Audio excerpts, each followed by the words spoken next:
Dobrý deň. Chcela by som vám predstaviť prácu na oddelení PZS Medicínska časť. Lekár a sestra tvoria základný tím pracovnej zdravotnej služby.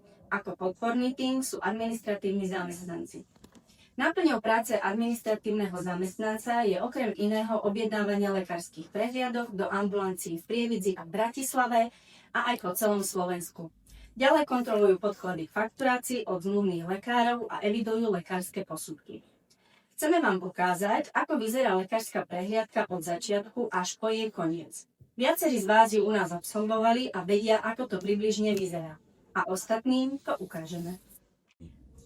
Vykonávame vstupné, periodické, výstupné a mimoriadne lekárske prehliadky u zamestnancov, ktorí nevykonávali prácu zo zdravotných dôvodov viac ako 6 mesiacov a aj pri preradení na inú pracovnú pozíciu. Klient pri príchode na lekárskú prehliadku sa prihlási na recepcii, skontrolujeme, či má vypísaný a podpísaný dotazník, ktorý je potrebný pri každej lekárskej prehliadke a počká v čakárni. Sestrička ho osloví menom a požiada ho o zdravotnú dokumentáciu a papiere od zamestnávateľa. Objednávame nám presne stanovený čas v snahe minimalizovať čas strávený v lekárni. Potom vchádza do vyšetrovny za sestričkou a absolvuje vyšetrenia potrebné k jeho pracovnému zaradeniu. Všetky vyšetrenia vykonávame v súlade s vestníkom Ministerstva zdravotníctva Slovenskej republiky. Sestrička vám teraz ukáže, ako to vyzerá pri jednotlivých vyšetreniach v ambulancii.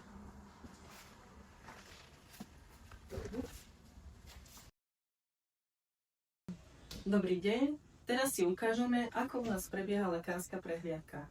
Ako prvé si vyšetríme mož klienta, buď si ho prinesie z domu, alebo ho pošleme tu u nás.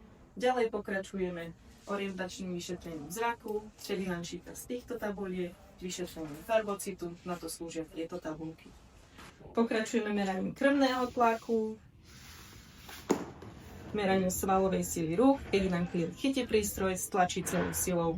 Najprv jedna ruka, potom druhá. K našim lekárskym prehliadkam často patria aj odbery krvi.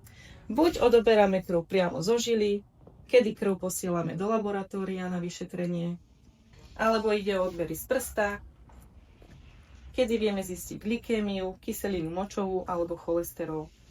Pri zváraní a používaní dýchacej techniky vykonávame u nás aj spirometriu. K základnej lekárskej prehliadke patrí aj vyšetrenie EKG. Z časového hľadiska si ho nevieme ukázať, ale myslím si, že každý už na ňom bol a vie, o čo sa jedná. Pri prácach vo výškach vykonávame aj očný perimeter.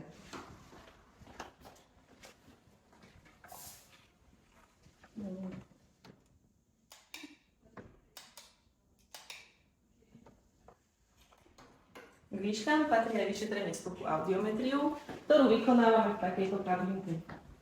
Klient si dá sluchátka,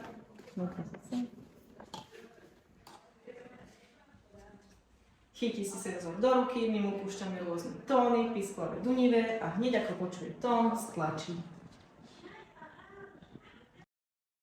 Po absolvovaní všetkých vyšetrení klient odchádza do čakárne a počká, kým ho vyzve pani doktorka.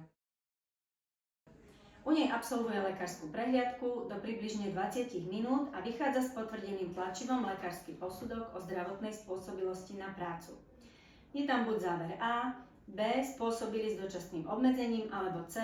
Dlhodobo nespôsobili na posudzovanú prácu. Vtedy sa celá lekárska správa, vyšetrenia a posudok klienta dáva na posúdenie našim pracovným lekárom.